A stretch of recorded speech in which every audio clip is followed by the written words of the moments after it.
Bonjour à tous. Il me semble important de présenter le tout nouveau docteur de l'Église que l'Église a présenté à la face du monde à la Toussaint 2025. Il s'agit du cardinal Newman, John Henry Newman, un Anglais qui est le 38e docteur de l'Église. Il a été canonisé, et vous savez, dans l'Église, ce qui est intéressant, c'est qu'on a des milliers de saints, des dizaines de milliers, voire des centaines de milliers, mais on a seulement 38 docteurs. Dans ces docteurs, on connaît tous Thomas d'Aquin, Bonaventure, Albert le Grand, Thérèse d'Avila, Saint Léon le Grand, Saint Basile le Grand. Seulement 38 docteurs. Mais qu'est-ce qu'un docteur? Eh bien, c'est quelqu'un qui a établi une doctrine, un système de pensée qui est parfois orienté plus vers la mystique, comme Thérèse d'Avila, et parfois d'autres orientés plus vers quelque chose de très rationnel, Thomas d'Aquin. Et le cardinal Newman arrive à notre époque en tant que docteur comme un ramassis de l'histoire de la pensée, mais dans le domaine très particulier de la foi et la raison. Du moins pour ce que je veux présenter ici. La facette du cardinal Newman qui me semble la plus importante à présenter aujourd'hui, c'est ce qu'on va appeler sa théorie de la connaissance. Théorie de la connaissance qui est quelque chose qui a beaucoup d'intérêt en philosophie moderne, mais qui en a depuis très longtemps. Depuis Aristote qu'on parle de ça. La théorie de la connaissance, c'est la manière dont l'humain acquiert ses connaissances. On appelle ça parfois l'épistémologie, on appelle ça parfois aussi la gnoséologie, toutes sensiblement la même chose. Et c'est théorique, mais en même temps, c'est très pratique aussi. Vous savez, on a appelé le cardinal Newman le père caché du Concile Vatican II. À quel point il a été influent pour le Concile? Eh bien, sa pensée a influencé, a teinté le Concile Vatican II. On lui a donné ce titre-là, père caché du Concile, pour plusieurs aspects. Et le cardinal Newman, on parle d'un homme qui n'est pas en 1960, là, on parle de fin 1800. Il a été nommé cardinal par le pape à l'époque, Léon XIII. Et là, il est nommé docteur de l'Église par Léon XIV. Une belle continuité ici. Et il faut quand même que je vous donne une petite introduction de qui il est, présentation. Le cardinal Newman, un Anglais, c'est à l'âge de 45 ans qu'il est devenu catholique. Mais il n'est pas devenu catholique à partir de... comme s'il n'avait aucun background. Non, il était anglican. L'Angleterre des années 1800, ces protestants qui se sont séparés de l'Église, eh bien, sur l'île de l'Angleterre, il y avait la nouvelle religion chrétienne, anglicane. On avait éjecté le pape. Et puis, voilà, on refaisait le monde religieux. Au lieu du pape, on avait mis le roi ou la reine comme souverain pontife pratiquement. Et puis le cardinal Newman, à l'âge de 45 ans, il était en poste. Il était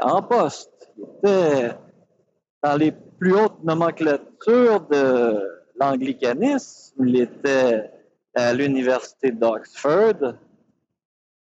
Oxford, qui avait été une université médiévale catholique, extrêmement catholique, où on a vu sortir de grands scolastiques, Robert Grossetête, Jean Duns Scott. Et cette université-là, finalement,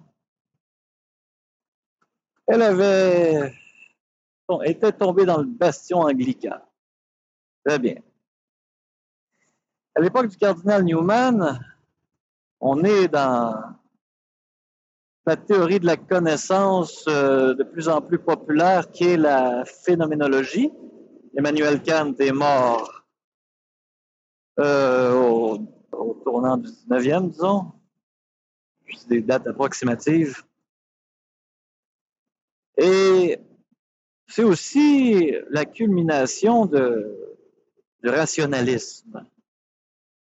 Déjà Descartes au 17e, Descartes avait culminé dans le courant rationaliste.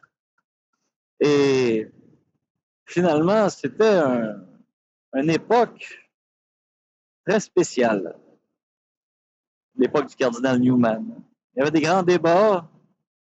On débattait sur parfois les preuves de l'existence de Dieu et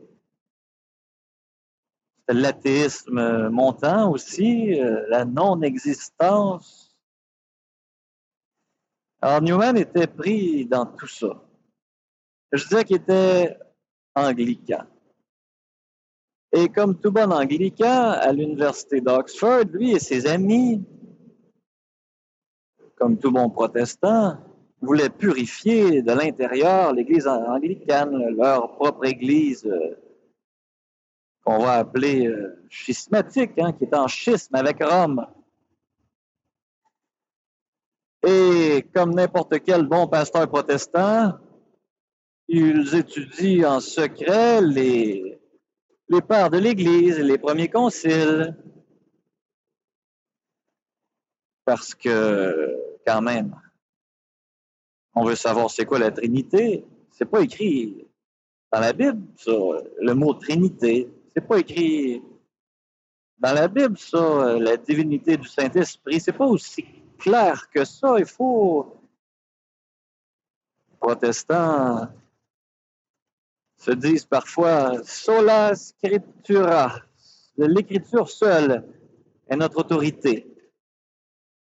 Sauf que derrière l'écriture, il y a toujours une interprétation très élaborée, très intelligente. Il y a des gens qui ont pensé à ça. Et c'est pour ça qu'encore aujourd'hui, dans les sphères protestantes, on voit encore des débats unitarisme versus trinitarisme. On se pose encore la question en date d'aujourd'hui.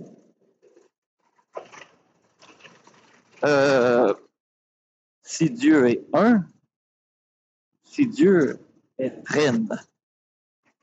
Alors, le cardinal Newman n'allait pas jusque-là. Mais quand même, il allait réviser les premiers conciles, ça l'intéressait. Et puis, finalement, c'était un homme honnête, c'était un homme intelligent. Il se rendait bien compte que, finalement, pourquoi on s'arrête au 5e concile écuménique? Pourquoi on ne continue pas plus loin? Tiens. Pourquoi on ne va pas voir les conciles subséquents du Moyen-Âge central, 4e concile du Latran, où on parle de la transsubstantiation? Pourquoi? Et finalement, le cardinal Newman, plus dévot peut-être que ses collègues, au tournant de à l'apogée de ses 45 ans et de sa carrière anglicane, décide de faire le grand saut chez les catholiques. Et puis là, on traite de traître, on dit qu'il n'a jamais été un vrai anglican, il a toujours été fasciné par les catholiques, c'est un papiste. Un papiste. Et puis, même quand il a cogné à la porte de l'Église catholique, il paraît qu'on lui a répondu froidement. On a dit, mais vous n'êtes pas fameux chez les anglicans, vous? Vous avez un poste à l'université. Et il paraît que même chez les catholiques, il n'avait pas été très, très bien accueilli.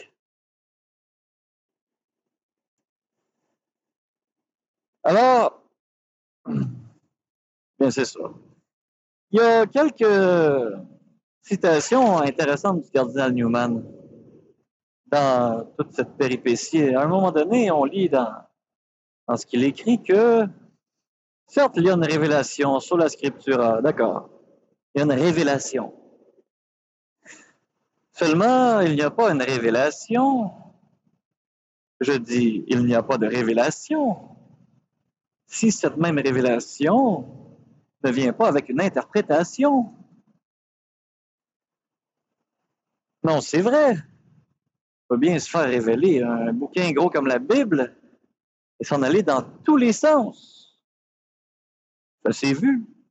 Ça se voit encore aujourd'hui chez les schismatiques. Ça s'est vu partout dans l'histoire. Alors, c'est fatigant d'entendre ça. Il n'y a pas de révélation si cette même révélation n'a pas d'interprétation. S'il n'y a pas d'interprétation, autrement dit, il n'y a pas de révélation. C'est vrai, c'est complètement vrai quand même. Il ne faut pas faire semblant. Hey, j'ai eu une révélation. Ah oui, qu'est-ce que c'était? C'est comme quand Joseph reçoit son songe. Ah, j'ai vu des gerbes de blé se prosterner devant moi. Vous savez ce que ça voulait dire? Pareil comme Daniel qui donne le songe qui est Nabuchodonosor. Lui explique la statue avec les pieds d'argile. Il lui explique. Alors, s'il y a une révélation, ça prend un révélateur. Alors, notre bon cardinal Newman, qui va devenir cardinal. Ah, OK, il n'a pas eu un accueil très facile, mais il a été nommé cardinal quand même par Léon XIII. C'était un homme de génie, c'était un homme d'humilité, c'était un homme de sincérité, d'honnêteté. Et donc, je vais aborder le cardinal Newman sous l'angle des grands débats sur l'existence de Dieu. Tiens. Des débats très intéressants, ça, toujours. Et le cardinal Newman disait, il y a souvent deux camps qui s'affrontent, même toujours. Il y a les rationalistes purs, il y a les logiciens. Les rationalistes, c'est souvent les athées, les logiciens, c'est souvent ceux qui ont le gros bon sens de dire il y a un principe premier, et puis tout découle du principe premier, et on peut rencontrer Dieu comme ça. Le cardinal Newman disait, vous savez, toutes les fois que quelqu'un assiste à un débat comme ça, souvent il ressort avec le doute. Le bon croyant catholique là, qui se dit hey, je vais écouter un débat aujourd'hui sur l'existence de Dieu. Et dans ces débats, le croyant va entendre toutes sortes de choses qui vont parfois pas vraiment l'éclairer, mais mettre le doute. J'ai jamais pensé à ça. J'ai jamais pensé à telle chose, tel argument, tel contre-argument. À un moment donné, il devient tout mêlé. Le cardinal, on va voir, il y a une troisième voie. Une voie qui le distingue et qui, comme je disais au départ, fait une sorte de wrap-up. It's a wrap-up de tout ce qui a précédé dans l'histoire de la pensée, au moins concernant la théorie de la connaissance, et plus spécifiquement ici, l'existence de Dieu, tiens. Alors, pour exposer ce qu'on entend vouloir faire, faisons semblant que le cardinal Newman assiste ou est en présence de deux débatteurs, un rationaliste pur et un logicien, euh, comme on en voit chez les apologètes chrétiens.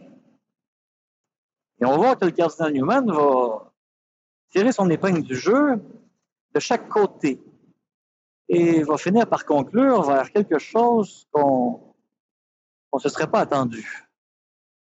Et vous allez voir, c'est lumineux.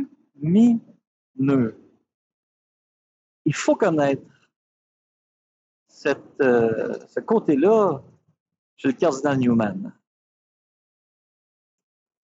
Commençons.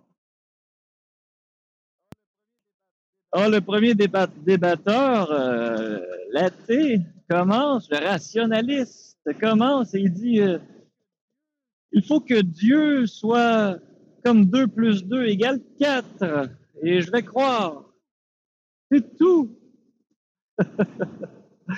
Il faut que Dieu soit comme un syllogisme. Et je vais croire, c'est tout. Comme Socrate est un homme, chaque homme est mortel, donc Socrate est mortel. Voilà, il faut que ça soit une preuve comme ça. Il faut que ça soit, disait-il, comme une loi de la physique. Une loi qui est toujours vraie partout et toujours, et voilà. Il faut que ça soit comme les lois mathématiques, une loi géométrique. Il faut que ça soit. Sinon, Dieu, j'y crois pas, c'est tout. Il faut que ça soit, voilà, la pureté rationnelle, radicale. Et je vais croire. Alors, le cardinal, voilà, écoute ça, il se dit, ouais, très bien. Et l'autre répond. L'autre, celui qui est croyant, répond. Il va dire, mais vous savez, c'est facile de trouver Dieu. C'est comme Aristote en parlait déjà. Ça prend un premier mouvement, ça prend une première cause, ça prend une intelligence qui a ordonné les choses. Et tout ça, ça se trouve. Pourquoi? Voilà. Et puis, quoi d'autre? Tout a une finalité. Tout est contingent. Donc, ça prend un être nécessaire. Ça prend un être dont toute la finalité est orientée vers. Et la nature et tout ce qu'on connaît respecte toutes ces preuves de l'existence de Dieu. Tout converge vers Dieu. Ça va de soi. Alors, le cardinal arrive là. Et il stoppe le débat tout de suite. Il dit, on va faire pause. Vous avez déjà apporté beaucoup d'arguments, les gars, et j'aimerais répondre à chacun de vos arguments avant que vous débattiez ensemble, parce que depuis des siècles qu'on a ce débat-là, et à toutes les fois qu'on a ce débat, on finit jamais par s'entendre. C'est un débat que les protestants ont parfois, hein? Les preuves de l'existence de Dieu, les 5 voies de Thomas d'Aquin, tous les protestants connaissent ça, ils prouvent Dieu contre les athées. C'est des débatteurs très bons, les protestants, sont capables. Et les athées, eux autres, qui ont d'autres, vont toujours être pris dans un rationalisme radical, ça ne marchera pas. Alors, les deux débatteurs regardent Newman, ils ne comprennent pas du tout où est-ce qu'il s'en va. Hein? Alors, chacun va lui exposer son argument et il va contre-argumenter. Il va trouver une position qui, finalement, est loin d'être folle. Est loin d'être, peut-être, on ne l'a pas vu venir, mais vraiment, c'est convaincant. Oh, voilà, le cardinal Newman, il dit, vous, monsieur l'athée, vous avez commencé en disant qu'il faut que Dieu soit 2 plus 2 égale 4, et je vais croire. Et voilà, pourtant, à l'époque de Jésus, à un moment donné, Mais Jésus, premièrement, je crois que les preuves de son existence ne sont plus à faire. Hein. On a quand même plus de preuves du passage de Jésus sur cette terre. L'homme juif de Nazareth qui a fait des milliers de disciples, qui a fait des prédications, qui a été crucifié sous Ponce Pilate. On a quand même plus de preuves de son existence à lui qu'on en a de l'existence de Jules César, par exemple. Et personne ne songerait à nier Jules César et personne, donc, si ce n'est que par mauvaise volonté, personne ne peut nier au moins Jésus de Nazareth. Jésus de Nazareth, vous savez, à un moment donné, il a contredit cette loi. 2 plus 2 égalait pas 4. Il y a un garçon qui est arrivé avec 5 pains et 2 poissons. Il y avait une foule, des milliers de personnes. Et il fallait les nourrir. Et un garçon, il a dit, j'ai 5 pains et 2 poissons égale 7, j'ai 7 nourritures.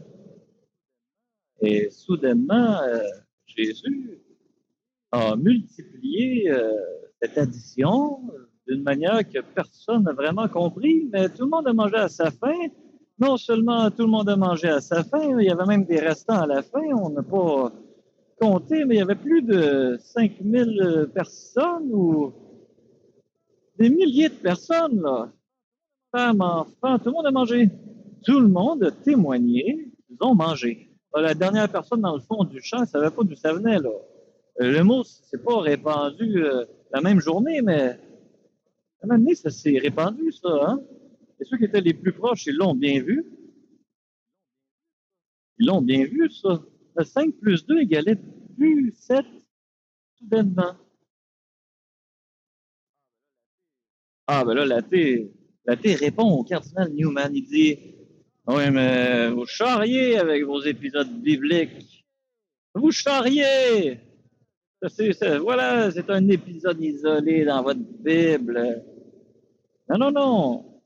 Mais non, mon ami, dit le cardinal Newman. Vous savez que cette addition qui déroge de la mathématique ordinaire, eh bien, est arrivée aussi dans l'histoire des saints. Il y a des saints qui ont fait la même chose, des multiplications de nourriture, des multiplications de... C'était inattendu, cherché par vous-même. Il y a 1000 témoignages de ça. Et revenons à la Bible quand même, parce que il faut pas aller chercher trop loin. Ben, allez voir dans l'histoire, il y a des témoignages de ça. Il y a même des témoignages aujourd'hui.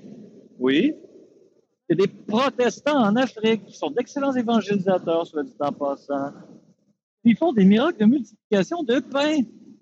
Pour les pauvres Africains, ça se voit encore aujourd'hui. Ça s'est vu à toutes les générations, même. Et il y a plein de gens pour en témoigner toujours. Et le petit garçon, quand vous lui demandiez 5 plus 2 fait quoi, il savait que ça faisait ça, mais en même temps, il savait que c'est pas toujours vrai, ça. Au moins, quand Dieu est dans le coup, c'est pas toujours vrai. Ah, ben là, dit le laté, vous charriez! Là, vous allez me dire maintenant que, voilà, les noces de Cana, qui est le premier miracle de Jésus, parce que les athées connaissent bien l'Évangile, hein, d'habitude. Ça aussi, c'était une multiplication de volume. Ah oui, volume mathématique, pourquoi pas? La densité du liquide. Il n'y a pas de problème pour Dieu. C'est même écrit que c'était le premier miracle de Jésus. À cause de cela, les disciples crurent en lui. Ils l'ont suivi. Ils sont restés fidèles avec lui tout le long. On connaît les épisodes, mais voilà, jusqu'à la grande épreuve de la croix quand même, mais ils ont témoigné de ça, les apôtres et les disciples. Alors, là, l'athée dit, ah, voilà, je suis pas convaincu. Non, c'est pas mathématique. Alors là, Newman dit, oh oui, d'accord, d'accord. Vous avez parlé du syllogisme. Socrate est un homme immortel. Il faut donc que, voilà, Socrate est mortel, donc tout homme est mortel. Très bien. Mais savez-vous que Élie, le prophète, et Enoch, bien, sont pas morts, ils sont montés au ciel. Et la Sainte Vierge aussi, en passant, la dormition de la Sainte Vierge, autant dans l'Église catholique, romaine, d'Occident que d'Orient, on sait que Marie est montée au ciel avec son corps, elle n'est pas morte. Hein? Élie n'est pas mort, il a été amené par un char de feu. Tout le monde, tous les Juifs savaient ça, hein? Ils le savent encore. Ah, ben vous charriez, vous charriez. C'est votre char de feu, ça vous amène où? C'est un illogisme total. Alors, Newman dit, oui, oui, d'accord, mais attendez, vous croyez que la mort est irréversible, peut-être? Non, vous n'êtes pas prêt à croire ça, qui ont été enlevés au ciel, d'accord, ils sont pas morts. Mais quelqu'un qui est mort, là, est-ce que vous croyez que c'est irréversible? Ah, l'athée répond, bien sûr, le syllogisme le dit. Ah, vous allez me parler de Lazare qui a ressuscité des morts, soi-disant, ouais. Vous allez me parler de Jésus qui a ressuscité des morts, ouais, ouais. Ouais, qu'est-ce que c'est que ça? Ouais. Ah, Newman dit, oh, vous êtes prévoyant, c'est magnifique, vous connaissez des passages importants. Mais je pourrais vous parler des death experience, imminent death experience, des expériences de mort imminente qui culminent aujourd'hui. Ça culmine, ça. Okay. Ça culmine aujourd'hui dans la littérature, mais ça a toujours existé. Hein. Juste qu'aujourd'hui, on en parle. Et allez voir par vous-même. Il y a des témoignages. Il y a des gens qui étaient morts. Il y en a un qui était à la morgue. Et on n'en parle pas des années 70. Voilà, c'est des gens plus récents. La science avait plus d'activité cérébrale, plus le cœur, voilà, le corps est en train de pourrir, pareil comme Lazare. Ces gens-là, ben, ont contredit le syllogisme. Ici, la mort était réversible. Ils sont revenus d'entre les morts. Ils sont revenus. Et le corps lui-même, eh bien, si vous ne croyez pas à ces histoires, vous croyez que c'est des sornettes, eh bien, allez voir les corps des défunts. Tant d'autres saints dont le corps n'est pas corrompu. Il y en a plein, on les voit avec nos yeux. On les voit avec nos yeux. Saint Thomas serait content. Je veux voir avec mes yeux, je veux toucher avec mes mains et je vais croire. Ouais, ça prend la grâce pour croire, c'est vrai. Ça prend un peu de volonté pour croire, c'est vrai. C'est pas mauvais, hein? La foi, ça fait partie intégrante de notre vie, je vous dis, moi. Alors là, l'athée répond. L'athée répond. Il dit, ah, vous m'achalez. Vous m'achalez avec vos sornettes. Vraiment, vous m'aurez pas. Un syllogisme. Oui, les syllogismes, mais rien d'autre. Sinon, plus rien fait de sens dans ce bas monde. Plus rien fait de sens. Alors, Newman dit, oh, vous avez parlé des lois de la physique. Newman demande à l'athée, eh bien, dites-moi à quelle température l'eau bout, l'eau qui bouillonne, là, à quelle température c'est ça? L'athée répond, eh bien, c'est à 100 degrés. Vous me ferez pas dire le contraire. 100 degrés, l'eau bout, c'est immédiat, il n'y a pas de problème, c'est toujours comme ça, il n'y a rien à prouver, c'est une loi, la loi est telle qu'elle est, la loi n'est pas à être prouvée, c'est comme ça tout le temps, voilà. Alors là, Newman, avant que l'autre débatteur veuille renchérir en lui disant que les lois ont une origine forcément, mais Newman dit, fais signe, non, je vais répondre. Je connais votre argument, c'est un très bon argument même, mais je vais répondre. Alors Newman dit à l'athée, au rationaliste, il dit, je suis sûr que vous êtes très connaissant de beaucoup de choses, mais là vous en avez échappé une, hein? Parce que l'autre fois j'étais en escapade, je faisais de l'escalade, du hiking, et puis j'ai voulu faire bouillir mon eau. Et j'étais à 100 degrés et ça bouillait pas. Oui, j'étais en altitude, ça change tout. C'est plus pareil tout d'un coup. Pourquoi ça? L'athée rationnel. Ah, mais vous m'achalez. Oui, ok. Newman dit, non, non, non, non. Vous croyez aux choses immuables, non? Vous croyez aux choses qui bougent pas, non? Pourquoi ça bouge? Ah, je sais pas pourquoi ça bouge, mais c'est comme ça vous est arrivé. Newman, non, non, ça n'est pas arrivé juste à moi. Ça, c'était pas un miracle, hein, vraiment. Savez-vous qu'en altitude, l'eau bout pas à la même température? C'est pas pareil. C'est pas 100 degrés. C'est pas immuable, hein, les lois de la physique, savez-vous ça? Alors là, il crie, hein? L'athée crie. Non, vous êtes fou. Et vous m'aurez pas. Vous avez failli à me répondre pour les arguments précédents et celui-là, vous croyez m'avoir? Non, vous êtes fou. Voilà. Voilà. Et en plus, je vous en mets une autre, hein? Vous irez jamais me dire que la somme totale des angles d'un triangle n'est pas 180 degrés quand même. C'est immuable. Et que voilà, une vérité géométrique et voilà, je vous la colle. Alors Newman répond. Newman répond. J'ai fait une fête et je soufflais des ballons, j'ai tracé un triangle. Et mon petit neveu, tiens, eh bien, il me dit à moi, ah, euh, eh bien, la somme des angles d'un triangle, c'est 180. Je l'ai appris l'autre fois.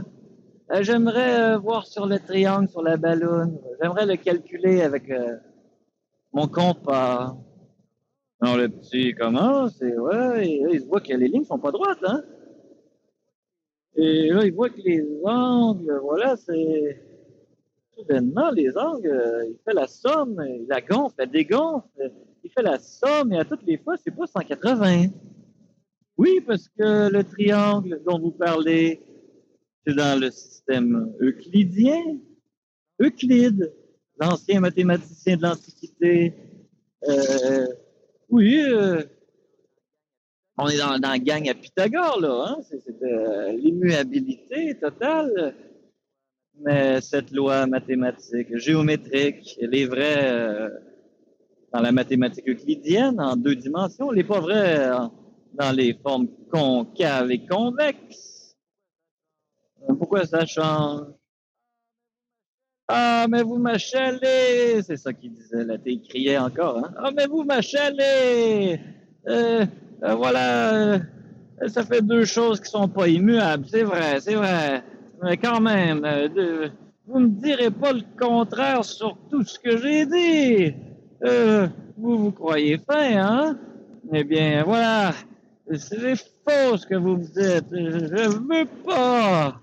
Ah, Cardinal Newman dit, écoutez, c'est votre argument, c'est non serviam. Je veux dire, je veux pas, autrement dit.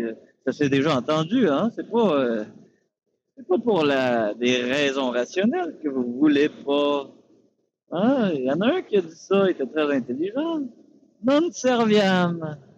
Ça veut dire je servirai pas. C'est pareil comme dire je veux pas. C'est une question de volonté quand même. Hein? Puis, bon, ouais. Alors là, soudainement, le cardinal Newman dit, vous savez quoi? Vous avez raison. La réalité, eh bien, évidemment, c'est peut-être pas ce que vous admettriez en fin de compte. Je ne sais pas dans quel monde vous vivez, un monde de 2 dimensions ou quoi que ce soit, mais c'est une vieille conversation, un vieux débat, ça.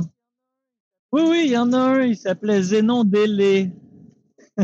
Cardinal Newman, il se Zénon d'Élée tout d'un coup. Les Éléates, à l'époque de Platon. Ça fait très, très longtemps. C'est 4 siècles avant Jésus-Christ. Et puis là, le rationaliste athée dit, mais qu'est-ce que c'est Zénon d'Élée? Qu'est-ce que c'est ça? Eh bien, Zénon d'Élée disait ceci. Imaginez un projectile et une cible qui doit être atteinte. La cible est à 720 pieds du projectile. Dites-moi quand le projectile va atteindre la cible, s'il vous plaît. Alors là, rationaliste, il gratte la tête, hein, il écoute Newman. Il lui dit, qu'est-ce que c'est que cette sornette? Et il lui dit, je vais vous dire, moi, quand on va l'atteindre. On va l'atteindre quand on va avoir atteint 0. C'est tout. Alors Newman dit, oui, très bien. Alors faisons l'exercice. On est à 720 pieds. Vous admettez comme moi qu'avant d'atteindre 0, la flèche va atteindre la moitié de 720. Ça va être 360. La flèche va être rendue à 360 pieds à maintenant. Et puis, après ça, la flèche va continuer à faire la prochaine moitié. Il va être rendu à 180. Après ça, bien, la flèche va continuer à franchir la moitié. Il va être rendu à 90. Après, à 45. Après, à 22,5. 11,33. Non, descendez, hein? Supposons qu'on s'est rendu à 2. La moitié de 2. C'est 1. Moitié de 1. 0,5, 0,5, 0,25. 0,13, 3, 3, 3, 3, 3. Mettons qu'on serait à un dixième. Et on serait à 50 dixièmes après. Et 250 centièmes ou millième, je suis rendu mêlé. Et puis, etc., etc. Mettons qu'on serait à 1000 millièmes. Eh bien, 500, 250, voilà. Dites-moi une chose, est-ce qu'on va atteindre 0 maintenant? Ah là, l'athée, il criait, hein? Là, c'était l'apogée de l'athéisme. Mais vous êtes impitoyable! Non, on n'atteindra jamais 0 parce que c'est indivisible à l'infini! Le cardinal Newman reprend et dit, oui, mais c'est pas logique, c'est pas une pureté mathématique qu'on essaie d'avancer là. Pourquoi ça bouge pas? Pourquoi ça n'atteint jamais 0? Pourquoi la logique pure et dure, tout d'un coup, n'est pas conforme pour présenter le réel? Le réel. Alors là, t'es crée. Les 2 plus 2 égale 4, ouais, plus rien qui marche. Ça reflète pas la réalité. Vous êtes impitoyable. Alors, Newman dit, rassurez-vous. Ça va dans votre sens, en fait. Vous savez ce qu'il disait, Zénon Délé? Ben, il disait que il était d'accord avec l'immuabilité, hein, vous savez. Pour lui, l'immuabilité, c'était important. C'était la métaphysique de l'être. C'était un disciple de Parménide, quand même. Parménide, un des premiers pères de la philosophie. Platon a beaucoup considéré Parménide. Et qu'est-ce qu'il disait Zénon Délé? Ben, il disait ceci. Il disait, voilà, la logique pure et dure, immuable, n'est pas conforme à la réalité du mouvement. Ici, tout est en mouvement. Alors, conclusion de Zénon Délé, le mouvement, c'est illusoire. Donc, en pratique, ça veut dire que votre vie actuellement, c'est une illusion. Alors, si vous voulez vivre en illusionné, ah bien, c'est votre croyance religieuse. Ça conclut là.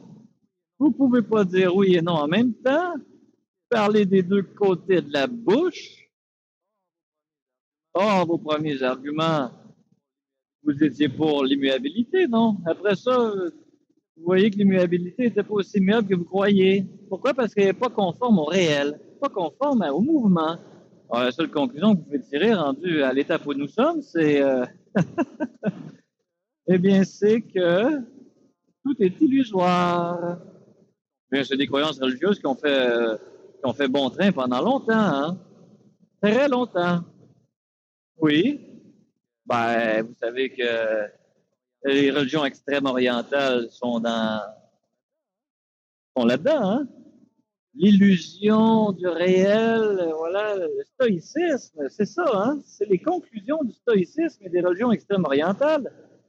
Voilà, tout est illusion ici-bas. Il faut absolument neutraliser tout, même nos sentiments, nos passions, parce que de toute façon, c'est illusoire, ce n'est pas immuable. Le vrai et le réel, c'est l'immuable. C'est là-dessus qu'on devrait tout miser. Et voilà, vous êtes rendu dans un système religieux, mon ami.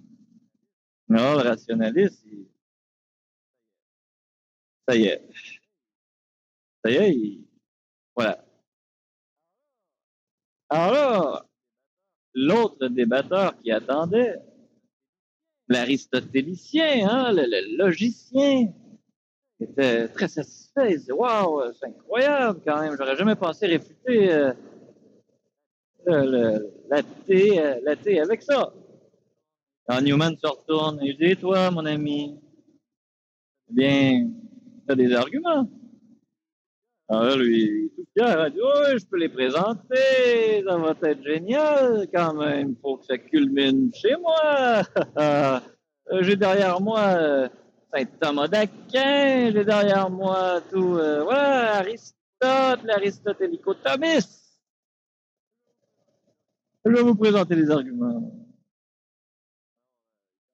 Alors, il commence, hein. Il dit, vous savez, Dieu est le premier mouvement. Ouais. Quand vous mettez la main sur voilà, une boule de Noël, là, vous savez, vous crinquez une crinque. Et quand vous lâchez la crinque, eh bien, les petites musiques qui se font entendre. Hein? Il y a plein de petites roues là-dedans qui tournent. La roue passe sur des notes qui sont surélevées. Quand ils sont frappés et refrappent, ça fait une note et ouais, une progression. Mais le mouvement, et vous savez que là, je parle d'une crinque, mais parfois il y a des boules de Noël, c'est une petite manivelle, c'est une main qui tourne, et puis la main tourne vite, la chanson va vite. Si la main tourne moins vite, la chanson va moins vite. Et voilà, Alors pourquoi il y a du mouvement? Eh bien, c'est la preuve que tous ces petits systèmes-là qui sont mis les uns avec les autres, s'il n'y avait pas un premier mouvement, eh bien, il n'y aurait aucun son. Donc, il doit nécessairement y avoir un premier mouvement, une main qui tourne. Pourquoi? Parce que tout le réel nous indique que ça fonctionne comme ça. Partout, pensez-y dans votre vie, il n'y a rien qui est mu par soi-même, il n'y a rien qui a été mu. Voilà, il faut que ça soit mu par un premier mouvement, c'est le même partout. Alors, Newman dit, oui, vous avez bien apporté l'argument. Et le deuxième argument qu'on retrouve chez Thomas d'Aquin, eh bien, c'est la cause efficiente, c'est-à-dire il y a une première cause à tout. C'est pas le mouvement, c'est pas pareil, hein, attention. C'est la cause efficiente. Et la cause efficiente a été représentée par l'œuf et la poule. Alors, voulez-vous me dire l'œuf ou la poule, mon ami? Alors là, le logicien aristotélico-thomiste dit, ah, mais oui, bien, c'est, voilà, l'œuf et la poule, c'est que Dieu, au départ, c'est lui qui a créé, hein, quand même. Il peut pas avoir une suite ininterrompue, une régression à l'infini. Ça n'existe pas. On voit jamais ça nulle part. Alors, Newman commence. Il dit, oui, mais vous savez que il y a des gens en date d'aujourd'hui qui croient que ça existe, hein? Et le premier qui a dit que ça existait même, je suis désolé de vous le dire, mais c'est Thomas d'Aquin lui-même. Et ça fait peur à tous les théologiens, ça. Hein? Là, je fais une parenthèse personnellement. Tous les théologiens qui ont été fascinés par les voies de l'existence de Dieu de Thomas d'Aquin, qui sont vraiment, vraiment bien. Eh bien, en même temps, quand ils entendent ce commentaire-là de Thomas d'Aquin qui parle des causes accidentellement ordonnées à l'infini, mais tous les théologiens disent, oh, c'est peut-être pas ça qu'il voulait dire, c'est équivoque, blablabla. Non. Mais pourtant, Thomas d'Aquin a bien dit ça. Il n'a pas dit qu'il y a des causes essentiellement ordonnées, ça non. Essentiellement ordonné, ça veut dire que c'est une intelligence qui l'a fait. Mais accidentellement, ça veut dire que c'est des objets sur des objets sur des objets, et ça, il peut avoir une régression infinie de ça. Et il y a des systèmes. Pourquoi il disait ça, Thomas? Parce qu'il savait très bien qu'il y avait des systèmes théologiques, des systèmes de religion philosophique qui disaient que le monde est infini, qu'il y a une régression à l'infini depuis toujours, c'est comme une spirale sans arrêt, voilà. Voilà, c'est par révélation biblique qu'on sait que Dieu a créé ex nihilo, comme il n'y avait rien. Et le Big Bang, ouais, le logicien dit, oui, mais le Big Bang. Newman pouvait très bien dire, oui, mais vous savez que le Big Bang, c'est contestable même par les plus fidèles régresseurs à l'infini. Qu'est-ce qu'il y avait avant le Big Bang? Il y a peut-être eu plein d'autres choses. Ça n'empêche pas qu'il y a peut-être eu plein d'autres choses. On est encore dans le dilemme de l'œuf et la poule. Alors là, le logicien se prend le menton, hein? Il se dit, attendez, là. Oui, mais ça mène pas à une contradiction, ça, l'œuf et la poule? Me semble, non? Newman dit, écoutez, alors là, le logicien commence. Vous avez pas l'air, ça, je vais vous expliquer. L'œuf et la poule, il y a eu un œuf, il y a eu une poule, il y a eu une poule, il y a eu un œuf, il y a eu une œuf, il y a eu un poule, etc., etc. Ça veut-tu dire, mettons qu'on connaît pas le Big Bang, là, comme quoi, voilà, c'est impossible qu'il y ait eu une poule qui a eu un œuf et que ça a commencé comme ça. Comment a commencé la poule? Elle a commencé avec un œuf. Comment a commencé avec un œuf? Elle a commencé avec une poule. Je vais vous faire comprendre quand même.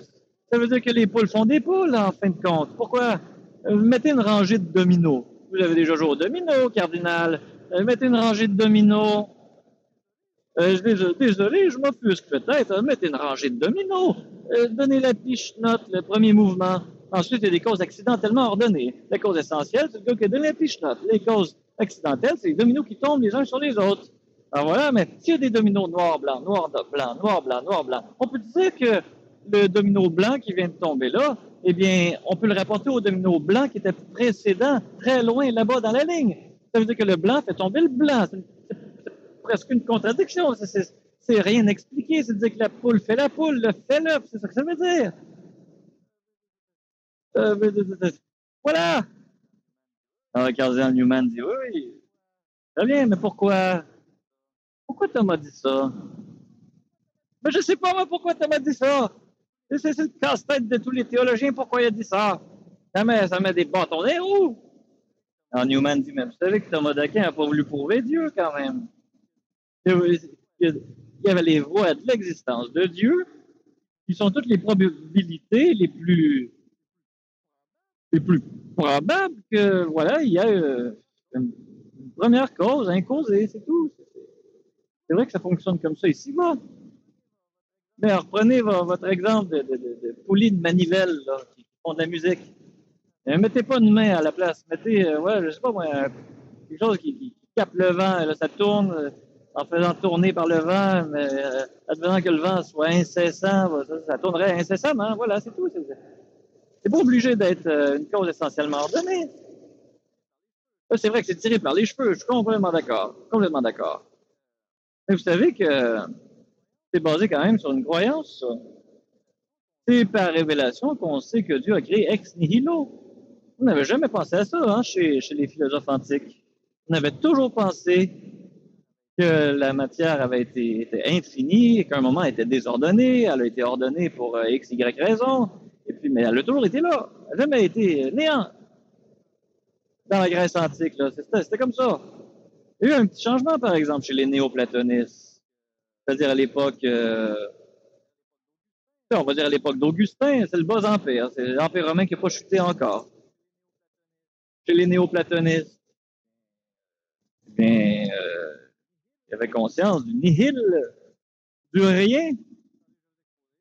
Attendez, je vais vous exposer qu'est-ce qu'eux auraient entendu par là.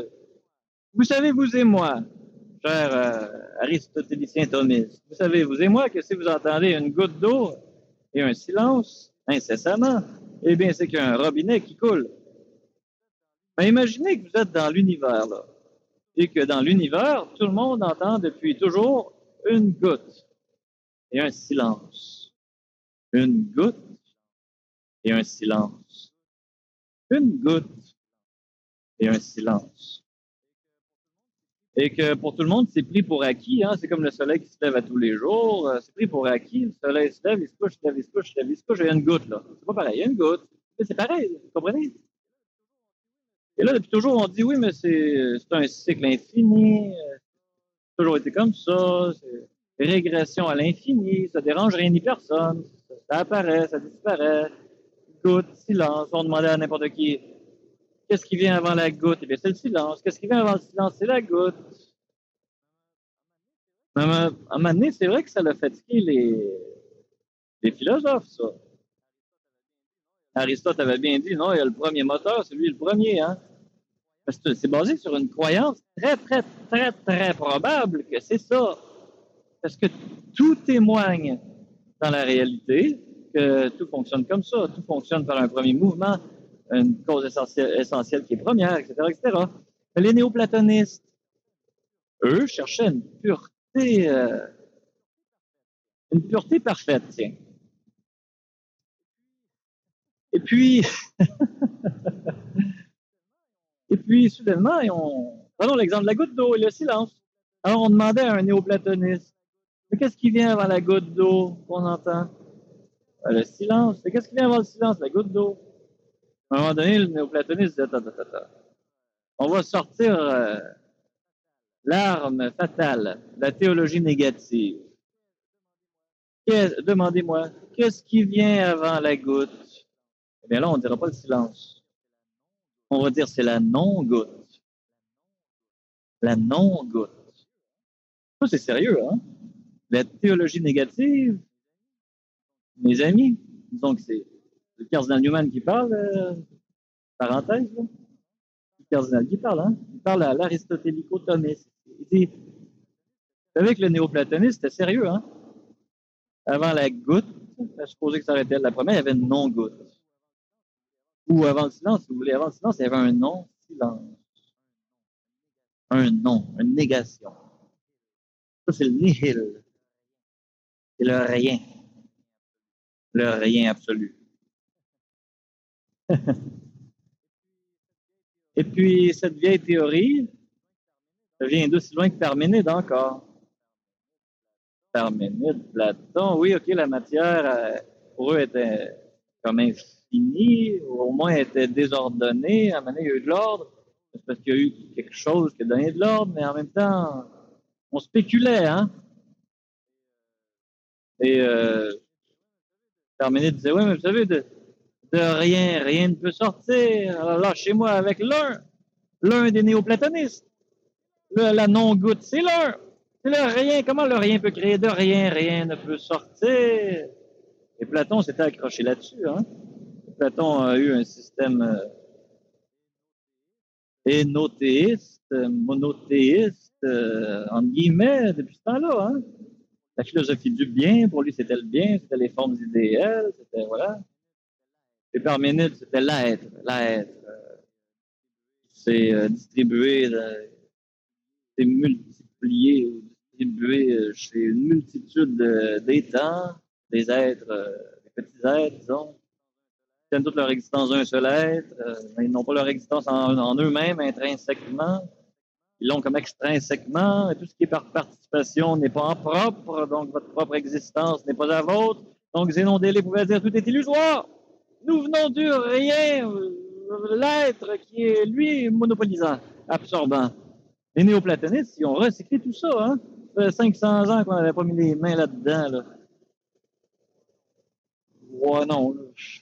Non, les pythagoriciens qui avaient franchi l'Antiquité, s'étaient rendus jusque chez les néoplatonistes. Les néoplatonistes avaient repris leur doctrine, finalement. Les pythagoriciens, l'idée de l'un venait de Pythagore en premier, mathématicien mystique qui résorbait tout à l'un. Tout part de zéro, tout part du néant. Il y a quelque chose de pureté absolue d'où tout part. Donc voilà pourquoi c'est pas les néoplatonistes qui ont raison là, parce que c'est une croyance, hein. Pourquoi c'est pas Parménide qui a raison? C'est une croyance. Pourquoi c'est la religion chrétienne? C'est une croyance. C'est pas mauvais une croyance. C'est pas mauvais du tout. L'aristotélico-thomiste, il se sentait plus bien, hein. Là, il disait, ouais, mais attendez un peu, là. La non-goutte, le néoplatonisme. C'est une croyance! Répondez-moi, comment de rien ne peut sortir, comment l'un peut créer, l'un qui est le rien, que les néoplatonistes. Eh bien voilà, ils ont une explication, les autres aussi. À partir de la croyance qu'ils ont, les néoplatonistes. Ils disent l'un, à un moment donné, pour X raison, dans leur système mystico-théologique, ils disent l'un, à un moment donné, c'est intelligé, c'est comme été curieux, et puis a réussi à s'intelliger, en s'intelligeant, l'être est arrivé, et l'être, c'est comme, c'est un malheur, l'être, hein? C'est pour ça que l'être, ce qui est plus grand que l'être, c'est l'un. C'était une réponse à la phase de Parménide, hein? Presque 800 ans plus tard, là, plus ou moins, hein? Parménide disait non, c'est de la foutaise, ça. De rien peut sortir. Inventez-moi pas que l'un. Parménide leur aurait répondu aux néoplatonistes. Hein? Il leur aurait dit vous êtes en train d'inventer. Vous êtes en train d'inventer que l'un s'est intelligé. C'est quoi cette histoire? C'est quoi cette sornette? Mais les néoplatonistes pourraient lui dire la même chose.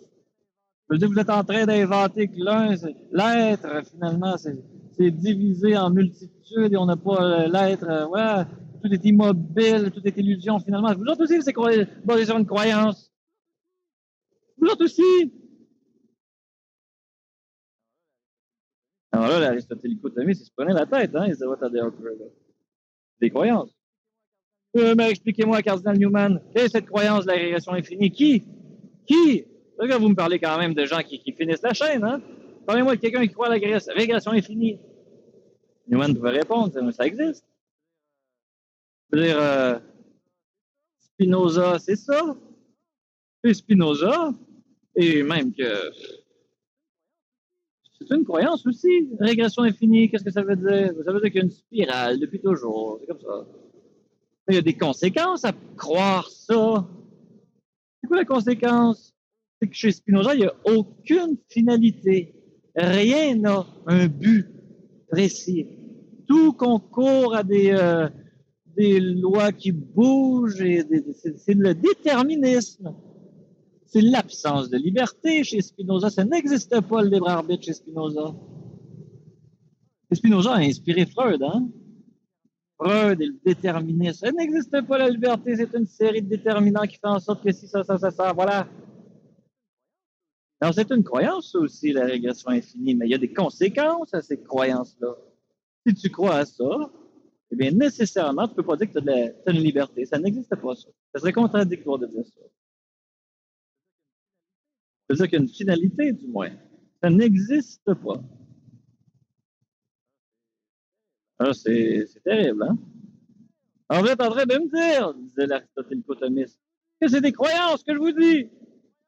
C'est pas déjà des croyances. Newman disait, écoutez, il y a quelqu'un qui a une autre solution, hein? Oui. Une solution extrêmement rationnelle.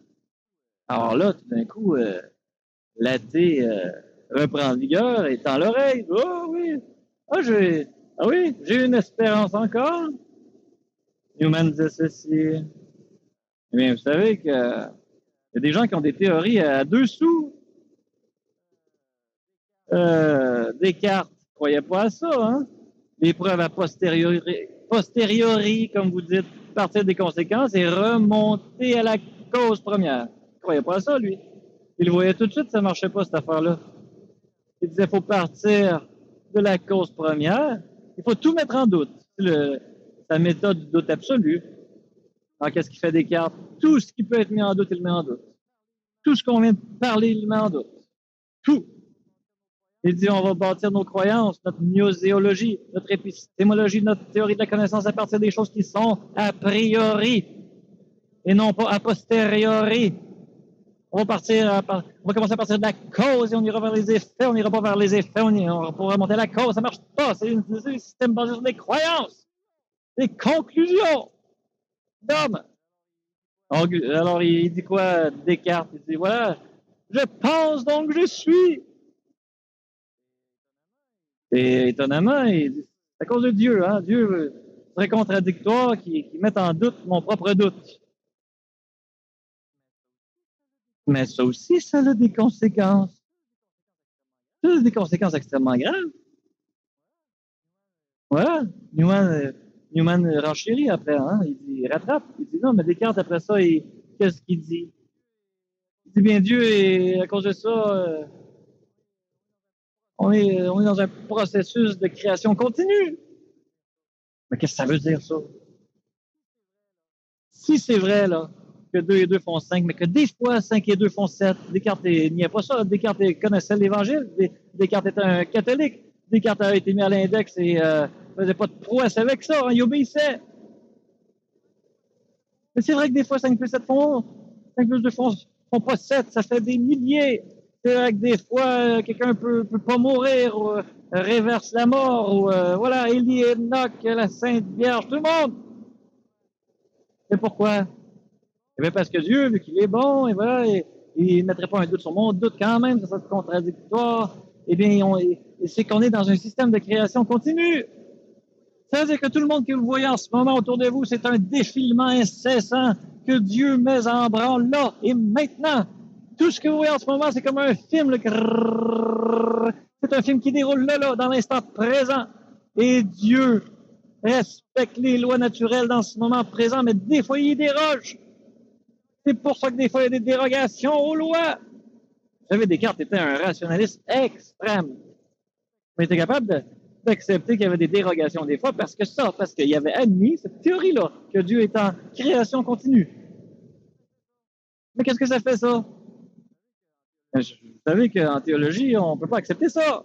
Pourquoi? Parce que c'est encore nier le libre arbitre. Si vous êtes en création continue sans arrêt, c'est que tout est un pantin, tout. Même vous, même votre oui, votre non, tout. C'est une croyance aussi. Voilà la cause d'une régression infinie. Ou plutôt de quelqu'un qui accepte rien de tout. Excusez, c'est pas ça que je veux dire, mais c'est ça, finalement, quelqu'un qui va prendre une preuve extrêmement rationnelle. Ça mène là. Alors, finalement, Newman dit, vous savez, il y a des croyances dans tout, hein. Il n'y a rien qui va prouver Dieu. Jamais. Les scolastiques le savaient. Thomas d'Aquin n'a jamais dit, je vais prouver Dieu. Il dit, il y a 5 voies qui orientent vers les grandes probabilités que, voilà, Dieu, c'est comme ça que ça marche, c'est comme ça qu'il fonctionne, voilà. Et c'est beau, hein, c'est juste, ça fait méditer. C'est pas fait pour prouver Dieu, c'est fait pour méditer, c'est beau. Que tout est contingent, quand même. Dieu, on nous a choisi, même malgré notre contingence, on n'était pas obligé d'être là, il nous a choisi quand même, on est en sa volonté. Tout a une finalité, donc tout peut être remis dans ses mains avec confiance, que ça va bien aller. Dieu, voilà, il n'est pas un tyran, il met les lois qu'il y a, il y a des dérogations de temps en temps, mais il avertit les gens avant que ça arrive. Il ne fait pas ça comme ça aléatoirement. Voilà. Sinon, il y a des gens qui ont des théories à 2 sous. Saint-Augustin! Alors là, l'Aristotélicotomiste, il dévisage Newman. Hein? Qu'est-ce que vous dites, Saint-Augustin? C'est un saint. C'est un immense. C'est un immense. Cardinal Newman dit, attendez, je parle de Saint-Augustin quand il était manichéen. C'est lui-même dans les Confessions, au livre 5 des Confessions, je crois, qui va dire, j'ai une théorie à 2 sous que j'aimerais vous partager à vous, les chrétiens qui me lisez. Je suis un peu gêné de vous la dire, mais c'est ma théorie que j'avais quand j'étais manichéen. Pourtant, il était brillant, Augustin. C'était un brillantissime. Et j'aimerais vous partager ma théorie à 2 sous que j'avais. Vous voulez savoir pourquoi j'étais manichéen? Là, il faut que je vous parle la phrase parce que c'est un peu complexe. Hein? Vous allez voir que c'était rempli d'une croyance, ça aussi. Il disait, je vais inventer un peu la mise en situation pour vous expliquer exactement ce qu'il y en est, parce que son explication est un peu équivoque. Qu'est-ce qu'il disait? Il disait Dieu, voilà, vous allez comprendre. Voilà. Disons-le comme il dit, et ensuite, je vais le dire d'une autre manière. Il disait Dieu, s'il y a Dieu, comme les chrétiens disent, et qu'il est infini, eh bien, c'est faux. Pourquoi? Parce que le manichéen croit qu'il y a 2 dieux, un dieu du bien et un dieu du mal. Il dit, si Dieu est infini, eh bien, ça marche pas, parce qu'il y a du mal. On voit du mal dans le monde. Ça veut dire que Dieu n'est pas dans le mal, donc il n'est pas infini, il n'est pas partout, il n'est pas omniprésent. Il s'arrête là où le mal est. Il n'est plus là. Autrement dit, c'est une théorie extrêmement matérialiste.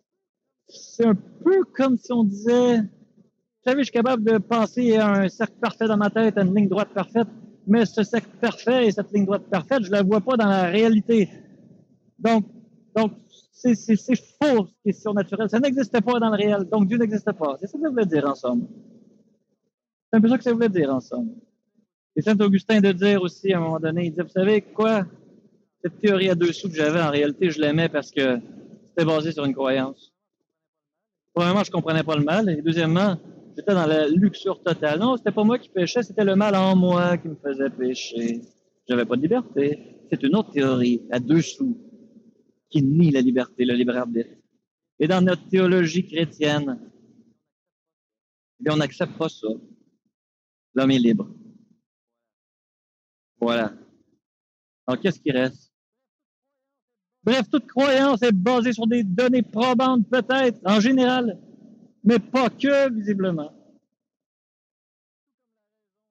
Tout comme la raison la plus stricte nie la réalité. Eh bien, le droit, avait déjà compris ça, hein? Le droit le plus strict est la pire injustice, disait-on dans l'Antiquité. C'est ça la comparaison. Pourquoi le domaine du droit avait compris ça et pas le domaine rationnel? Qu'est-ce qu'il disait le droit à l'époque des Romains, là? À l'époque de la Grèce? Le droit le plus strict est la pire injustice. Ça veut dire quoi? Vous êtes dans un corridor, je sais pas moi, il y a un coup de vent, votre casquette part, et puis vous courez après, le surveillant siffle, vous donne un ticket orange, vous avez couru. C'est la loi. C'est la pire injustice. Vous conduisez un autobus scolaire. Il y a une voie ferrée qui est plus en usage depuis 10 ans. Et il y a encore le panneau, le X. Vous êtes obligé, selon la loi, d'arrêter. Alors, vous arrivez, vous mettez vos 4 flashs, vous ralentissez un peu, mais vous continuez. Hein, vous ne faites pas un arrêt complet comme une vraie traque de chemin de fer. La police est là et elle vous attend ce jour-là. Elle vous attend. Et tous les autobus comme vous qui font pareil. Et ce jour-là, le policier met des contraventions à tout le monde. C'est pratiquement, s'il n'est pas parqué lui-même, sa voie ferrée. Le droit le plus strict est la pire injustice. Or, la raison la plus stricte en regard de Dieu est la pire injustice pour essayer de le prouver. C'est faux, ces choses-là. Autant l'aristotélico-thomisme, celle qu'on a voulu interpréter de Thomas, qui lui-même n'a pas voulu être interprété comme ça, visiblement. Tout comme la raison rationniste la plus pure, ni la réalité. Et finalement, tous ces arguments-là mènent à des croyances. Ça mène à des croyances. Ça conclut à des croyances. Il y a des systèmes de valeurs, de morale liés à ces choses-là. Alors, qu'est-ce qu'il disait là? Tiens. Mettons fin à ce dialogue fictif maintenant. Je reprends la parole et je vous explique maintenant ceci. Le cardinal Newman avait une solution à tout ça, une troisième voie. Il a dit, c'est pas la logique pure qui va nous aider, qui elle-même est basée sur des croyances ou des conclusions qui sont parfois pas vraiment enviables. Et c'est pas non plus le logicien. Le logicien qui se base sur des données très probables. Mais en même temps, lui aussi va toujours se faire contester par quelqu'un de mauvaise volonté. Pas d'argument. On l'a vu. Et Newman disait, vous savez, bon, okay, je ne repartirai pas dans le... Je commentais moi-même. Après un débat, des fois, on va douter. C'est ça que j'ai dit au début. Et Newman disait, vous savez, quand on gratte et on regarde le fond des choses, tout est basé sur la foi quand même. Il faut arrêter de mettre en rivalité la foi et la raison. Et même s'il y a de quoi, la foi prime sur la raison. Parce que les preuves même vont faire douter.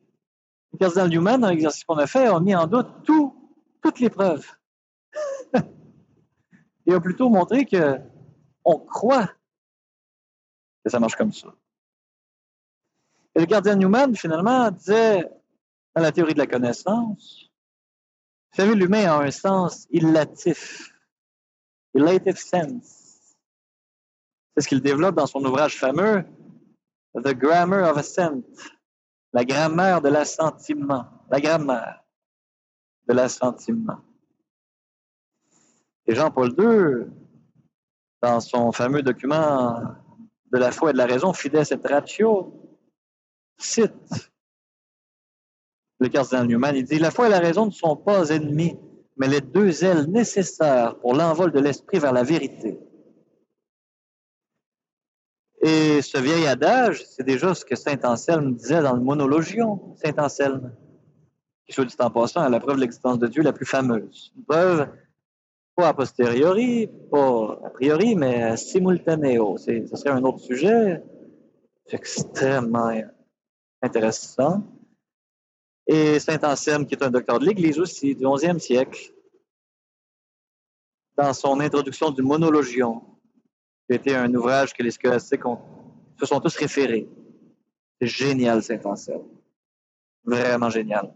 Pour quelqu'un qui veut s'intéresser à la philosophie, soit dit en passant, allez lire Pourquoi Dieu s'est fait homme de saint Anselme. Cur deus homo. Cur deus homo. Pourquoi Dieu s'est fait homme. C'est magnifique. C'est très, très logique. Mais en même temps, c'est basé sur beaucoup de probabilités des choses. Là. C'est très beau, mais autant intellectuel qu'il était, saint Anselme, autant dans son Monologion, je vais te le dire, il dit, je vais trouver les raisons de ma foi. C'est pas une honte, la foi. Hein? On s'est fait imposer ça à un moment donné dans l'histoire, comme quoi la foi, c'était inférieur. Le cardinal Newman, à l'apogée du rationalisme, tout ça, là, à son époque, non, il ressaisit ça. Il dit, regardez par où on est passé là, dans l'histoire. Finalement, il faut admettre que tout est basé sur des croyances. Vraiment. Et puis, il va exposer quelque chose de très simple pour nous faire comprendre ça. Le cardinal Newman, à un moment donné, va dire, je vais le paraphraser, je vais même mettre une mise en scène, c'est toujours drôle. Imaginez un papa, là, fait des blagues, il taquine son petit garçon. Il dit à son petit gars, les poules ont des dents. Le petit garçon, il rit. Mais non, papa, les poules n'ont pas de dents. Qu'est-ce que tu dis encore? Le papa, il dit, ouais, tu sais, les vaches, ils font du ketchup. Non, non, papa, c'est pas vrai, franchement, je sais que c'est faux quand même. À un moment donné, le père, il pointe dehors, il dit, un bœuf volant! Et vous savez ce que disait Thomas d'Aquin, hein? C'est vraiment drôle, cette anecdote. Là, Thomas d'Aquin s'est fait faire ça, ce joke-là. On l'appelait le grand bœuf. Thomas d'Aquin, à un moment donné, il était dans une classe, là, et tous ses confrères il l'appelait le grand bœuf. Et il riait de lui. Il disait, un bœuf volant! Thomas s'en va à la fenêtre, il paraît. Il était adulte, là. Il était un étudiant universitaire. Il s'en va à la fenêtre. Tout le monde se met à rire. Thomas d'Aquin dit, je retourne, hein? Il m'aurait paru plus vrai de voir un bœuf voler que de voir des religieux mentir. Il est allé s'asseoir. Alors le père, finalement, bon. Il y a un bœuf volant, c'est curieux, bon. Le petit enfant, papa. Là, à un moment donné, le père, il reçoit un coup de téléphone, il décroche le téléphone, imaginons ça. Il parle, blablabla. Là, il raccroche. Le petit garçon, il dit, papa, c'était qui? Papa, il dit, c'est un tel, il s'en va en Angleterre, tu sais, l'Angleterre, c'est une île. Le petit se met à rire. Oh, papa, l'Angleterre, c'est une île, non, c'est pas vrai, ça aussi, c'est pas vrai. Le père, il dit, non, c'est l'île des Anglais, c'est une île. C'est comme ça, c'est tout, non, c'est pas une blague, là. Le petit, il rit encore, non, papa, c'est pas vrai. Le père, il dit, non, on va demander à ta mère, là, vraiment, je fais pas des blagues. Là, finalement, on voit le petit s'en va voir sa mère. Sa mère lui dit, ben oui, l'Angleterre, c'est une île. Bon. Là, tout d'un coup, l'enfant croit.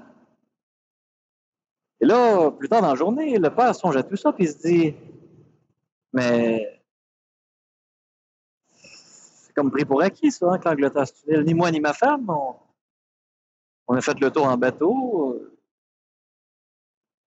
C'est juste, on sait, c'est une île, c'est tout. En même temps, personne n'a prouvé ça.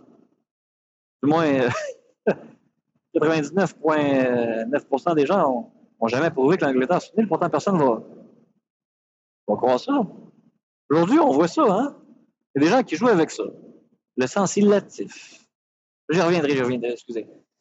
Alors, ce qu'il dit Newman, c'est qu'il y a 1000 choses dans notre vie. 1001 choses qui sont basées sur des croyances, des liens de confiance.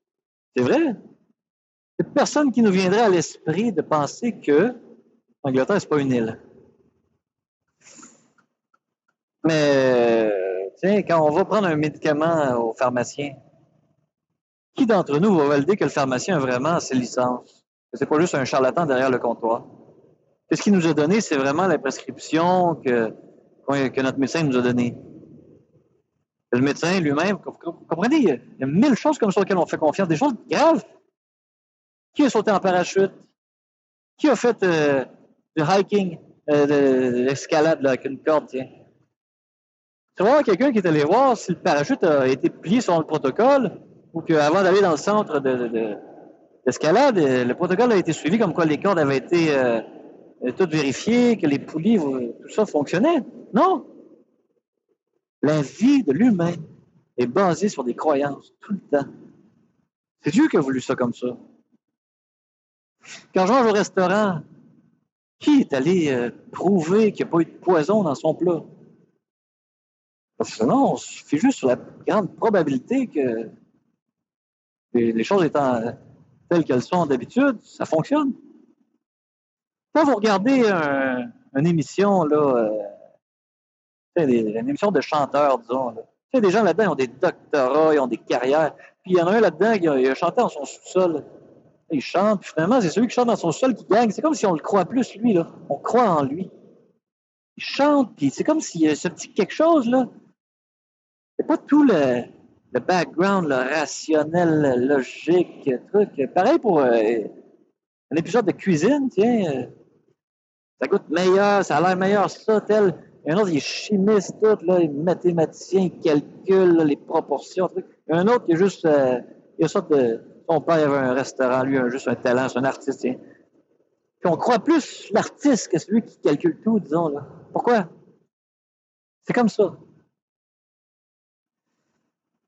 Et aujourd'hui, il y a des gens qui vont faire fi de ça, ils vont faire semblant qu'ils vont tramer là-dessus. Hein?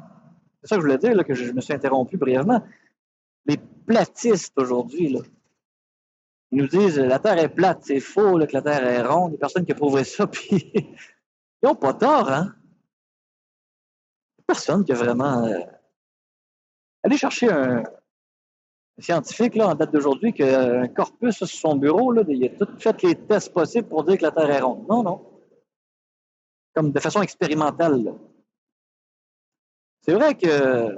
Mais oui, mais ils trament là-dessus, là, c'est faux. Ces gens-là, c'est les premiers qui vont dire que l'Angleterre, c'est pas une île, c'est les premiers qui vont dire que. Non, non, on se base sur des données que. C'est ça qu'il dit, le cardinal Newman. C'est le cumul total des données qui fait qu'on croit que quelque chose est vrai. Alors, le chrétien, qui se compare aux néoplatonistes, qui se compare aux manichéens, qui se compare. À un moment donné, dans sa vie de foi, il y a comme un cumul de choses qui fait en sorte que j'ai la foi en ça parce que je sais pas pourquoi, j'ai pas de raison, j'ai pas les raisons aristotélico-thomistes nécessairement. Dieu, il est comme vivant dans ma vie, je l'ai rencontré de 1000 façons. Il y a même des façons dont j'ai eu accès, j'ai eu ces intuitions de foi, qui sont des choses qui me regardent seulement moi, là. Je peux pas exposer comme un argumentaire. OK, c'est vrai que les voies de l'existence de Dieu de Thomas d'Aquin, c'est très beau. Ça va nous faire méditer sur le fait qu'il y a un mouvement, il y a un premier mouvement, c'est vrai, il y a une finalité. C'est beau, mais c'est pas rien pour se convaincre vraiment. C'est ça que le cardinal disait. Il n'y a rien là. Et cardinal Newman, finalement, il arrive avec ça. Là. C'est la conclusion des grands débats d'existence de Dieu ou théorie de la connaissance. La foi et la raison ne sont pas ennemis, mais les deux îles nécessaires pour l'envol de l'esprit vers la vérité. Mais ça se met en pratique, ça. Hein? Donc, on parle de théorie, mais le sens ilatif, là, c'est de la pratique. Comment? Bien, vous savez que Sainte Monique, tiens, je vais revenir à Saint-Augustin un instant. Sainte Monique, elle avait du culot. À un moment donné, avant que Saint Augustin devienne manichéen, elle connaissait un prêtre qui était sorti du manichéisme, qui était un homme intelligent. Et elle voulait organiser un débat entre lui et Augustin. Augustin raconte ça dans les Confessions, puis il l'a su seulement très longtemps après, là, à sa conversion. Sa mère avait voulu organiser ça. Elle avait du culot, Sainte Monique. Et le fameux prêtre, qui était très intelligent, connaissait Saint Augustin, il disait, on connaît le fond d'Augustin, on connaît son fond intérieur, on sait que c'est un homme honnête. Faire un débat avec lui, ça va juste provoquer peut-être un doute plus grand, tiens. Il était dans le sens ilatif déjà d'une certaine manière. Il disait, il va s'en rendre compte lui-même, en étant manichéen, que c'est faux cette chose-là. Cependant, prions pour lui. Parce que Dieu, c'est le seul qui va être capable de stimuler ce qui est beau, vrai et bon autour de lui et qui va lui ouvrir les yeux, tiens. Ce ne serait pas par des arguments. Et il paraît que Sainte Monique était vraiment pas satisfaite de cette réponse-là. Elle n'était pas contente. Hein. Et le débat n'a pas eu lieu. Le prêtre s'est basé sur aucune provocation de débat. Tiens. Ça ne servait à rien, ça. Et là, révisez ça dans votre tête et le sens illatif, on l'a tous. La majorité des choses qu'on fait sur la Terre, c'est basé sur des croyances, des cumuls de... Tiens. Et puis, voilà, il faut le mettre en pratique, ça. Et le sens illatif, c'est un sens qui peut être affermi ou fragilisé, par exemple. Et le cardinal Newman serait peut-être pas très enjoué de voir aujourd'hui comment ça se passe. Le monde. La culture du lait, la culture de la mort. Le cardinal Newman, quand il avait découvert le bréviaire, il a dit un chrétien, il ne peut plus s'ennuyer, hein? Un catholique, il ne peut plus s'ennuyer. 7 fois par jour, il peut prier. Il y a les offices. On va voir la messe à chaque jour, les anglicans, je ne sais pas s'ils l'avaient, là, mais reste que l'adoration eucharistique, tiens. Il trouvait que la vie de foi, la culture chrétienne était remplie pour satisfaire le sens illatif, s'approcher de Dieu. Approchez-vous de Dieu et Dieu s'approchera de vous. C'est ça le sens illatif. C'est cette proximité intime avec Dieu. Il faut être, Cardinal Newman, un chrétien qui ne prie pas n'est pas chrétien. C'est vrai? Et il faut exposer quelque chose là-dedans. Ça peut être fragilisé, ce sens illatif. Saint Augustin, encore une fois, je vais prendre son exemple, c'est un très bon exemple. Livre 6, chapitre 8, des Confessions, il parle de son ami Alipus. Avant qu'ils soient les deux, ils ont été les deux convertis en même temps, là.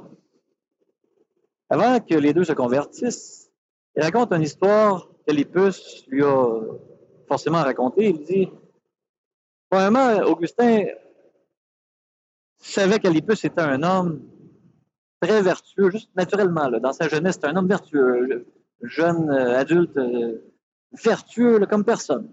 Il n'allait pas au cirque, lui. Il n'allait pas voir ça, les combats de gladiateurs, ses patentes. Mais pour un concours de circonstances, à un moment donné, il est allé avec des camarades. Et puis, il disait à tout le monde, mon corps va y aller, mais mon esprit va résister. Je vais faire fi de tout ça. Puis, alors, là, il s'assoit à l'arène, il se cache les yeux, il se bouche les oreilles. Augustin crie ça. Il dit, là, je ne céderai pas à la tentation de voir. Il voulait même pas juste comme... Vous comprenez, il y avait une sorte de présomption, mais vraiment un peu peureuse peut-être. Il y allait, mais les yeux bouchés, oreilles bouchées. Mais à un moment donné, le gladiateur frappe, le sang, la foule crie. Et là, tout d'un coup, Alipus, pris par l'effervescence du moment, ouvre les yeux et regarde. Et soudainement, il est pris. Là. Tout d'un coup, il y a un choc intérieur, là, intrinsèque. Quelque chose ça le frappe, ça le happe. Et puis, Augustin dit qu'à partir de ce moment-là, de ce jour-là, Alipus avait perdu sa vertu. Il était devenu fan fini des cirques, des jeux morbides. Il avait changé son ami Alipus. Il avait changé. son sens illatif est devenu fragile. Le cardinal Newman pouvait dire ça, hein? Il pouvait dire, vous savez, dans la théorie de la connaissance, il y a une petite voix intérieure, c'est comme l'Esprit Saint, ça. Hein? C'est toujours vrai, ça. Tout le monde est un peu vertueux naturellement, on connaît le bien et le mal. Platon est formidable là-dessus, en passant. Quand on lit Platon dans le Gorgias, la démonstration qu'on peut confondre le bien des fois, mais intérieurement, on sait c'est quoi, là. Mais on peut le fragiliser, ça. Et Augustin lui-même, finalement, bon, pour conclure sur Alipus est devenu complètement corrompu, perdu sa vertu. Il n'avait plus son baromètre, tout d'un coup. Et Augustin, il nous rassure, à un moment donné, il nous dit Dieu l'a guéri. Dieu, à un moment donné, l'a guéri. Heureusement. Et Augustin lui-même témoigne qu'il était terrible, Augustin. Hein? À un moment donné, il avait son meilleur ami, il ne donne pas de nom. Je ne me souviens plus dans quel livre, c'est les Confessions encore. Il parle de son meilleur ami, qui était gravement malade. Il était à son chevet. Il n'avait pas la foi. Il était même. Il riait de la foi avec son ami tout le temps. Là. C'était son ami, avec lequel il riait toujours de la foi, les chrétiens, trucs. Il n'était pas manichéen encore, il était juste un jeune prétentieux, tiens, qui disait. Là. Mon ami, à un moment donné, il est tombé gravement malade, j'étais à son chevet, à l'article de la mort presque, il était inconscient à un moment donné, puis sa famille est venue. Puis ils l'ont baptisé. J'étais là, j'étais présent. Puis Augustin dit, j'étais tellement corrompu que j'avais juste hâte qu'il se réveille, mon ami, là, pour qu'on rie. Qu'on rit du fait que je sois fait baptiser dans son sommeil. Ça. Pourquoi? Parce qu'il avait repris vigueur, son ami, après le baptême. C'était comme s'il était aveuglé, Augustin. Il avait comme pas vu ça. Son ami avait repris vigueur. Il est revenu à lui. Les docteurs disaient c'est impossible. Puis sa famille disait c'est le baptême, c'est le baptême. Puis Augustin riait, ricanait. Il y avait juste qui se réveille pour parler de ça, qui reprenne ses sens, là, pour rire avec son ami qui s'est fait baptiser. Terrible la corruption d'Augustin. C'est le sens illatif corrompu, ça. Augustin, je veux dire, le cardinal Newman, il s'est inspiré, là. Il a dû lire Augustin, je suis sûr. J'ai pas tout lu du cardinal, mais Augustin est témoin exactement de ça. Il disait, mon ami, à un moment donné, il est revenu à ses sens, je lui ai parlé de ça en ricanant. Il m'a regardé terrifié. Dans son intérieur, là, soudainement, là, ça avait changé, comme. Ça avait changé. Il m'a dit, parle plus jamais comme ça, Augustin. Et Augustin, il a dit, j'ai perdu mon ami à ce moment-là. Il voulait plus se tenir avec moi, il voulait plus. C'était mon meilleur ami. L'anonyme d'Augustin, meilleur ami. Et puis, c'est ça, le sens illatif, ça peut être fragile. Comment ça se manifeste, ça? Eh bien, c'est par les yeux, par les oreilles. Hein? Ça commence jeune aujourd'hui. Aujourd'hui, dans le catholicisme, on a une culture merveilleuse. Mais des fois, au lieu de fêter la Toussaint, on va fêter l'Halloween. Au lieu de fêter le mercredi des Cendres, de se préparer, on va fêter le Mardi Gras. Au lieu de fêter la résurrection de Jésus, on va la gourmandise du lapin de Pâques, c'est gros comme notre tête. Là. À la naissance de Jésus, on va les lutins malins, cachotins, trucs. C'est quoi ça? Les petits-enfants d'aujourd'hui vivent, selon moi, je crois que c'est objectif même de dire ça, dans une culture qui n'est pas l'esthétique du beau comme notre sens illatif commun est capable de le comprendre. Et sans mettre la faute sur la société d'aujourd'hui, dans laquelle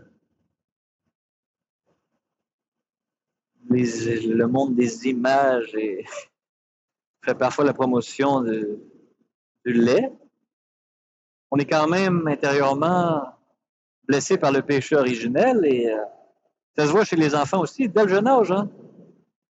Combien de fois les enfants vont se parler, mettons, spontanément, là, j'ai fait un mauvais rêve, il se passait ci, ça, ils vont ricaner. Ils font ça psychologiquement pour aider à stimuler plutôt évacuer des craintes, des peurs qu'ils ont, mais quelque chose de corrompu là-dedans parce qu'ils se font un spectacle, des fois, d'images terribles. Hein? On commence très tôt à se désensibiliser dans la vie. Et des fois, les enfants, il faut leur dire, attention, vous faites peut-être un spectacle en ce moment, vous riez, là, vous ricanez. Et vous avez hâte demain matin pour savoir quel est votre prochain mauvais rêve. Mais la nuit, là, vous êtes terrifiés. Vous venez nous voir la nuit. On fait des prières. On demande à votre Saint-Ange, à votre Saint-Ange de veiller sur vous, le Seigneur. Le matin, vous riez. Je crois que il y a quelque chose de contradictoire là-dedans. Quelque chose qu'il faut stabiliser là-dedans. C'est fragile le sens illatif. Faire des spectacles avec ce qui est laid, c'est pas ça qu'il faut faire. Il faut prier le Seigneur. Il faut taire le lait parfois. Il faut confier ça à Dieu. Ou du moins, il faut des choses, des fois, là, des gens, ils vont vous confier des choses extrêmes en riant. Non, il faut apprendre à se confier à un prêtre, plus souvent qu'autrement. Quand on arrive au confessionnal, au prêtre, là, on ne lui explique pas en riant des choses terribles qui nous sont arrivées. C'est des gens qui ont eu des obsessions dans des rêves et ça revient toujours. Quand vous allez au prêtre, là, chez le prêtre, là, on sait que dans la confession, la grâce passe parfois le Seigneur. Toujours, le Seigneur, des fois, nous guérit de ces choses-là. Je veux dire toujours. Et c'est le cumul de toutes ces merveilles-là qui fait en sorte qu'on reconnaît notre Dieu, le sens illatif. Alors, il faut arrêter de mettre en contradiction la foi et la raison. C'est un faux débat, ça. C'est un débat qui prend forme aujourd'hui,